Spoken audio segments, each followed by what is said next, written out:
तौक़ीर रज़ा ख़ान साहब खिताब कर रहे हैं जो आवाम यहाँ पर आई हुई है।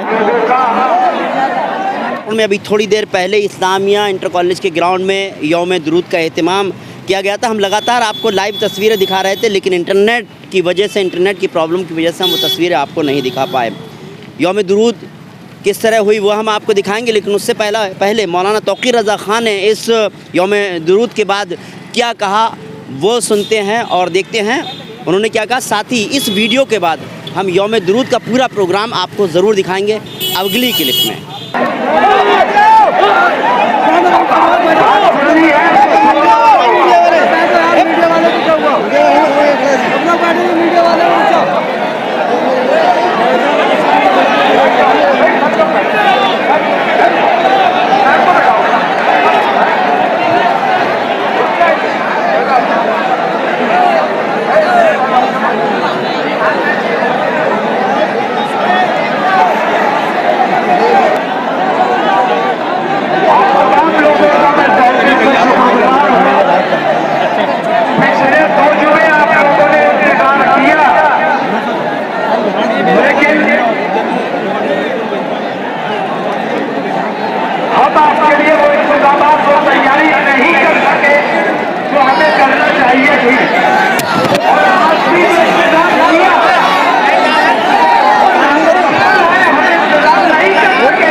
ज्यादा तवील गुफ्तगू नहीं करेंगे।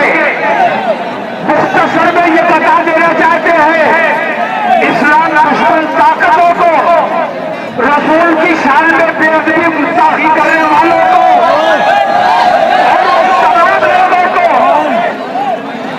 आपने भी सुना होगा, हमने भी बहुत बार सुना है कि घर वापसी कर लो। मैं कहता हूं उन्होंने हमारी दुश्मनी में नहीं कहा, हमें अपना भाई समझते हैं, हमें अपने देश का हिस्सा समझते हैं। हमारी मोहब्बत से उन्होंने कहा कि घर वापसी कर लो। लेकिन मैं ये कहता हूं कि हमें 1400 बरस पहले जो लाइट मिली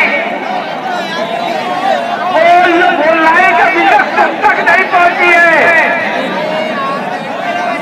तुम पहले नंगे रहा करते थे, जंगलों में रहा करते थे, ये बताओ क्या उस दौर पर वापस जाना चाहोगे? जैसे जैसे इल्म आता गया, जैसे जैसे समझ आती गई, जैसे जैसे अक्ल आती गई, जैसे जैसे अंबिया और मुरसलीन आते गए, वैसे वैसे तरक्की आती गई, समझ आती गई और लोग यहाँ तक पहुंचे कि आज अल्हम्दुलिल्लाह हम मुसलमान हो गए। तो अब मुसलमानों की जिम्मेदारी है, वो कहते हैं घर वापसी कर लो। हमें उन्हें दावत देना चाहिए कि जो लाइट हमें हुजूर नबी करीम अलैहिस्सलातु वस्सलाम की शक्ल में 1400 बरस पहले मिली है, जो लाइट हमें गरीब नवाज ने दिखाई है, जो रास्ता हमें बुजुर्गाने हदीस ने दिखाया है, हम अपने तमाम भाइयों से दावते उम्मते इजाबत तो तुम सब हो, उम्मते दावत को दावत दी जानी चाहिए कि नहीं दी जानी चाहिए? मैं दावत देता हूँ तमाम भाइयों, उन तमाम भाइयों को कि आओ, जो लाइट हमें मिली है वो लाइट हम तुम तक पहुंचाना चाहते हैं। जो इल्म हमें मिला है वो इल्म हम तुम तक पहुंचाना चाहते हैं, क्योंकि तुम कोई गैर नहीं हो, तुम भी हमारे भाई हो। आदम अलैहिस्सलाम की औलाद हो तो हमारे भाई हो। हिंदुस्तानी अपने भाई है और हिंदुस्तानियों को आपस में मुत्तहिद होकर रहना चाहिए। समझ में आ रही है बात? तो मैं दावत देता हूं उन तमाम लोगों को जिनके दिमाग में इस्लाम से मुताल्लिक कुछ गलतफहमियां हैं कि इस्लाम को ईमानदारी से पढ़ने की कोशिश करो। मैं दावत देता हूं नरेंद्र मोदी को, अमित शाह को, तुम्हें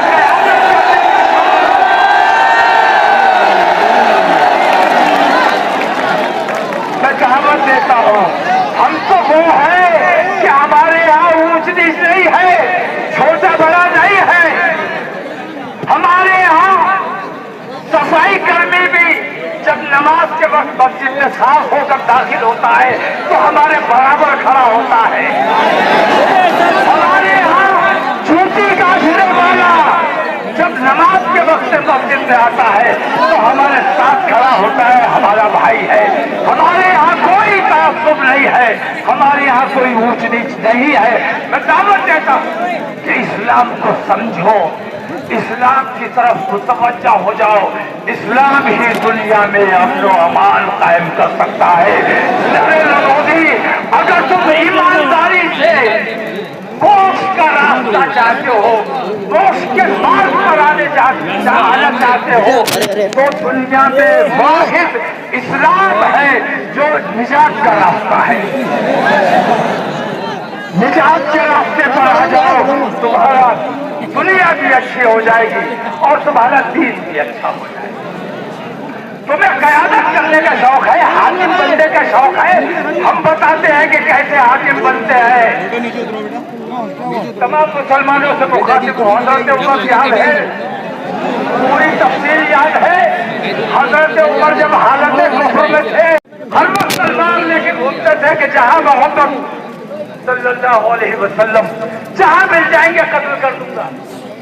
ठीक है, ईमान ले आए, कलमा पढ़ लिया तो मुसलमानों ने अपने सर पे बैठा लिया और खलीफा बना दिया। तो आओ नरेंद्र मोदी, कलमा पढ़ो, हम भी तुम्हें अपने सर पे बैठा।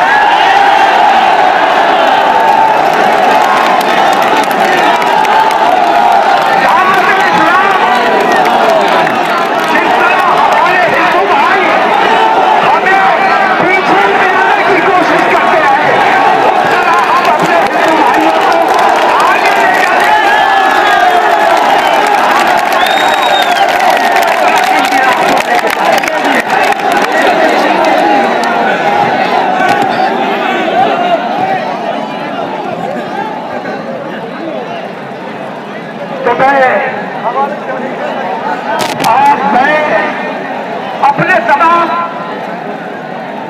हिंदू भाइयों से ये दरख्वास्त करूंगा कि अगर दुनिया के लिए दुनिया में हो तो तुम जानो, लेकिन अगर मोक्ष का मार्ग तुम्हें चाहिए है तो मोक्ष किस रास्ते पर मिलने वाला है, मोक्ष का रास्ता तुम्हें तलाश करना होगा। ये दुनिया तो एक मिसाल देता हूं मैं छोटी सी, ये दुनिया एक बाउल की तरह है जिसमें शहद भरा हुआ है। ये दुनिया इसमें, और हम लोग क्या है, हैसियत है हमारी। बाउल में शहद भरा हुआ है, चूटियां शहद खा रही है आसपास से बच बच के, दुनिया का मजा ले रही है, दुनिया से लुत्फानंदोज हो रही है। लेकिन जो चूटियां लालच पे आ जाती है और उस शहद को ज्यादा से ज्यादा हासिल करने की कोशिश करती है, वो उस शहद में डूबकर मर जाती है, बड़ा हो जाता है। तो दुनिया सब कुछ नहीं है, दुनिया के बाद जो दुनिया है उस दुनिया के लिए हमें अपना इंतजाम करना है। उस दुनिया के लिए हमें मरने के बाद हिसाब देना है और हमारा जवाब जरूर तलब होगा कि तुम्हें अच्छाई का रास्ता मालूम था तो तुमने अपने हमवतन भाइयों को बताया क्यों नहीं। आज मैं बड़ी जिम्मा हो गया, मैंने अपने उन भाइयों को भी दावत दे दी। अगर मेरी दावत अच्छी लगती है तो आओ हम तुम साथ मिलकर अपने देश का काम करेंगे, दीन का काम करेंगे, मिल्लत का काम करेंगे। बातें बहुत करनी है लेकिन मुझे लगता है अल्लाह ने इतना अच्छा इंतजाम कर दिया, दिल नहीं जा रहा है।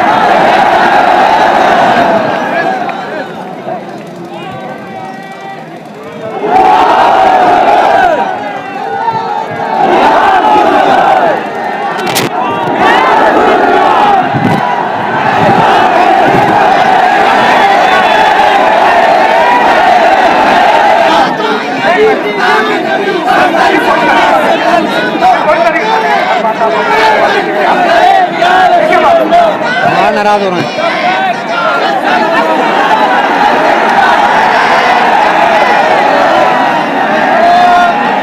अच्छा पुलिस आ गई,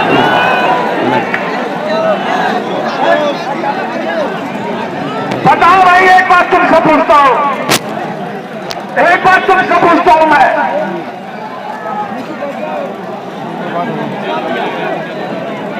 एक बात बताओ मेरे भाइयों, से जरा मेरी बात को सुनो। क्या हमें इस बेईमान हुकूमत को कोई ज्ञापन देना चाहिए? हम ज्ञापन आज हम ये फैसला कर रहे हैं, जो बोलेंगे हम बोलेंगे और जो झेलेंगे वो हम झेलेंगे। हमारे बाद तुम्हारा नंबर आएगा और हम तो इस ईमान के लोग हैं कि ला इलाहा इल्लल्लाह और ला हौला वला कुव्वता इल्ला बिल्लाह। अल्लाह के सिवा ना किसी का कोई डर है, ना किसी की कोई ताकत है। कितनी बड़ी हुकूमत हो, कितनी बड़ी अधिकारी हो, हम किसी को हैसियत में नहीं लाते। अल्लाह से डरने वाले लोग हैं। तो सुनो, ज्ञापन लेकर आया हो, लेकिन मेरा मानना यह है कि ज्ञापन इस हुकूमत को इसलिए नहीं दिया जाना चाहिए कि इस हुकूमत ने कितना टाइम हो गया हमें एहतजाज करते हुए। अगर इन्हें जरा भी एहसास होता तो इन्होंने नोटिस लिया होता हमारी बात का। हमारे ज्ञापन का नोटिस लेंगे? नोटिस किसका लेंगे? हम अमन पसंद है, शांति प्रिय लोग हैं, हम भाईचारे का पैगाम देने वाले लोग हैं। हम ट्रेनें नहीं चला रहे, इसलिए हमारी बात नहीं सुनी जा रही। हमारी बात इसलिए नहीं, उन्होंने ट्रेनें चलाई, कोई बुलडोजर चला, कोई राशि चली। ऐसी बेईमानी देखने के बाद फिर उसी बेईमान के आगे हम अपनी मिन्नत लेकर जाए कि हमारी बात सुन लो। हम पर लानत है। रसूल की शान का मामला है, रसूल आज़म की शान का मामला है और हम ये हिसाब अल्लाह तआला पर छोड़ते हैं। अल्लाह सजा देने वाला है, अल्लाह से बड़ी कोई ताकत नहीं। और अगर ज्ञापन देना होगा तो हम यूएनओ में ज्ञापन देंगे। बताओ ठीक है? हम यूएनओ में ज्ञापन देंगे, हम दिल्ली में जाकर ज्ञापन देंगे और पूरी दुनिया की हुकूमतों को बताएंगे कि इस बेईमान हुकूमत ने मुसलमानों के साथ कैसा ताक़ुब हो रहा है। नरेंद्र मोदी, इनको नजर नहीं आ रहा है कि पूरी दुनिया में क्या मैसेज जा रहा है। मेरे भाई,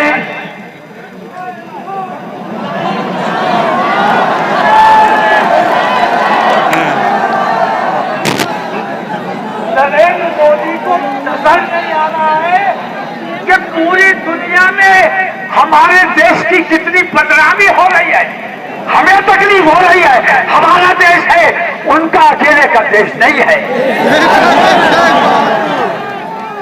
तो तुम हमारे देश को बदनाम करने का काम कर रहे हो।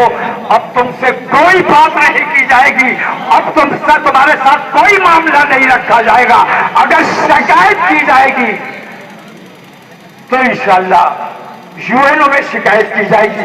आज ये ज्ञापन हम ना जिला प्रशासन को देंगे, न नरेंद्र मोदी को देंगे, न गवर्नर को देंगे, क्योंकि जिला प्रशासन का मैं जरूर इतना एतराफ करूंगा कि जिला प्रशासन ने मेरा बहुत सहयोग दिया है, मेरी बात को माना है, मेरी बात को समझा है। और मैंने भी इनका भरपूर सहयोग किया है। सहयोग हमने भी, ताली दोनों हाथ से बजती है। नरेंद्र मोदी अगर ताली बजाना चाहते हो तो और मेरा हाथ है, अपना ताली बजाते हैं इंशाल्लाह। तो हमें उत्तर प्रदेश शासन से किसी किस्म की कोई दिक्कत नहीं है। हमें आदित्य योगी नाथ सबसे ज्यादा नापसंद थे, लेकिन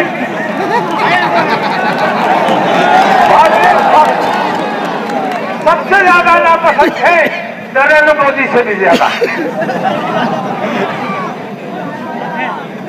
लेकिन पिछले दिनों कई वाकयात ऐसे हुए जिसमें योगी आदित्यनाथ ने ये साबित किया कि वो राजधर्म का पालन कर रहे हैं।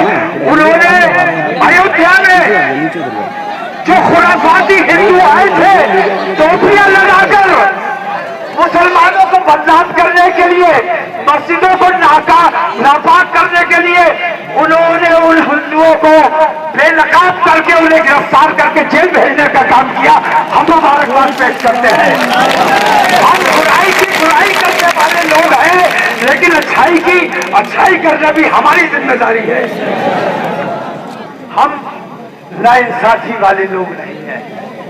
बरेली के कर्मचारी नगर का वाकया आपको याद होगा।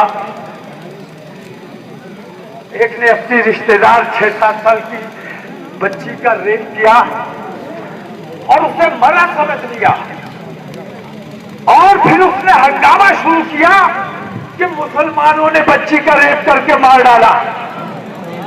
ये तो बरेली के प्रशासन की ऐसी सूझबूझ, जिसने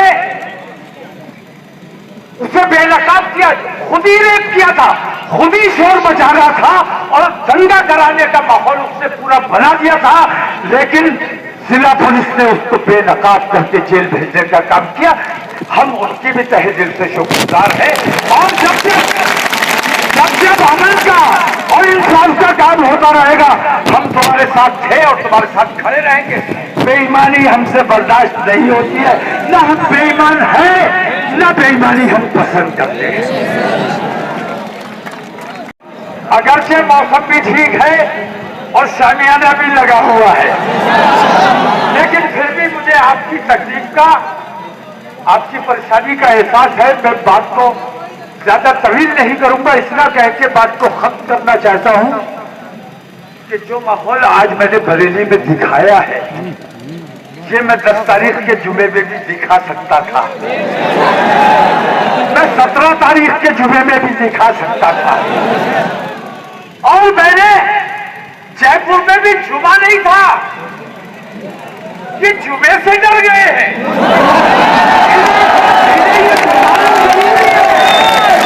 इन्हें ये बताना जरूरी है कि उलमाए मुस्तफा के लिए कोई जुमा नहीं,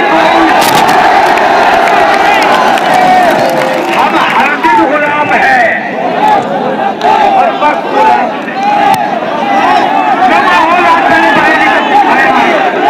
अगर मेरी बात पर तवज्जो नहीं दी गई तो इंशाअल्लाह हिंदुस्तान के हर सूबे में ये माहौल बनाकर दिखाया जाएगा। जब तक गिरफ्तारी नहीं होगी, जब तक हमें इंसाफ नहीं मिलेगा, हम बाहर नहीं जाएंगे।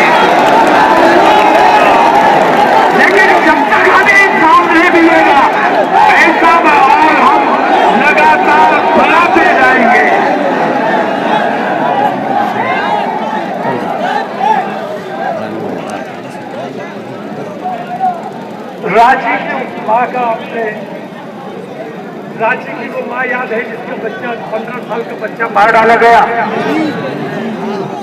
और किसने मारा? जिसकी जिम्मेदारी थी हिफाजत करने की, उसने मार डाला। अगर तुम्हारी गोलियों में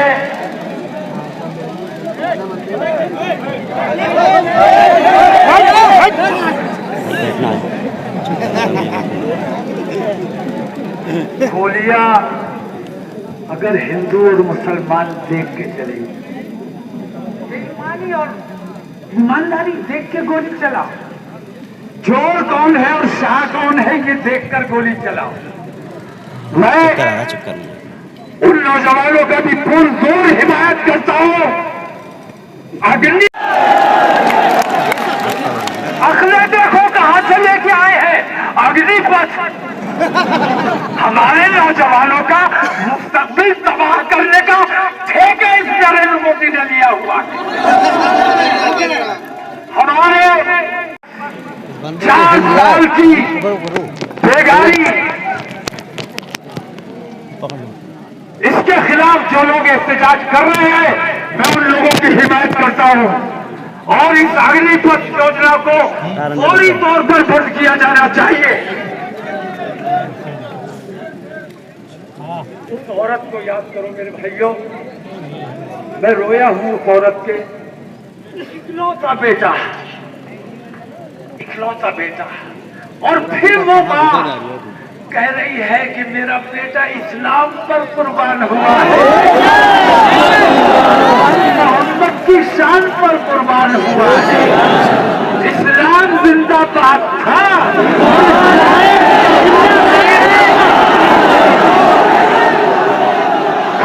आज हम तमाम लोग उस 15 साल के बच्चे की मां को खिराज अकीदत पेश करते हैं और उसके हक में दुआ करते हैं, अल्लाह तबारक तआला उसे सब्र जमील अता फरमाए। बात काफी तवील हो गई, इतनी बात करने का मेरा इरादा नहीं था, लेकिन जज्बाती आदमी हूँ, कुछ बातें ऐसी हो जाती हैं, गुस्सा आ जाता है, और हम जो दिल में ये हमसे हो नहीं पाता है। ऐसे बैठ जाओ यार, लोगों को परेशानी हो रही है। तो आप तमाम लोगों को मैं दरख्वास्त करना चाहता हूं हाथ जोड़कर, कहाँ पर है? क्या रसूल की अजमत पर खिराज अकीदत पेश करने आए हो, रसूल के नाम पर जान देने का जज्बा तुम्हारे दिलों में है? मोहब्बत से आए हो, जितनी मोहब्बत से आए हो, जितनी शांति से आए हो, इसी शांति से तुम्हें वापस जाना है। रास्ते में शोरगुल नहीं करना है, नारेबाजी नहीं करना है, और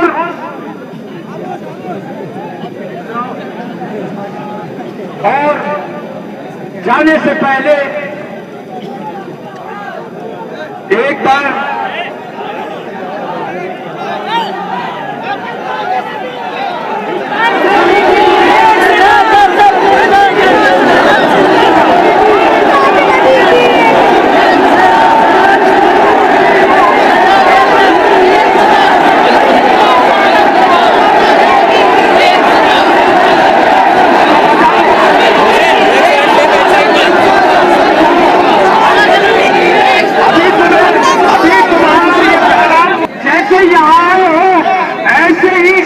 के साथ अपने घरों तक वापस नहीं पहुंचाओगे तब तक ये पैगाम मुकम्मल नहीं होगा।